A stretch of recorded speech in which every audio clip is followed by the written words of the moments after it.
Hey guys, welcome to our channel. In today's video, we'll learn how to adjust page margins in Microsoft Word. So for you to be able to adjust in the margin of your Microsoft Word, then you're onto the right guide.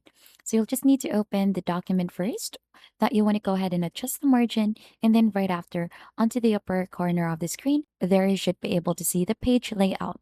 So you'll need to simply click onto page layout for that one, and then right after, under page setup, we could see the margins in here. So these will set the margin sizes for the entire document or the current section. So if you click onto that, there are a lot of options to choose from in here, like normal, narrow, moderate, wide, mirrored, or office default.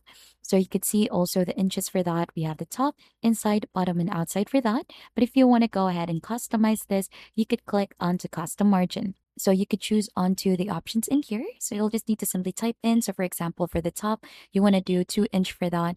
For the left, we want to go 4. For the cutter, you could go ahead and add in one in here, or you could just simply adjust anything in here. You could also adjust the cutter position for that one. And there should be a preview here onto the bottom part so that it should be easy for you to imagine what the document looks like.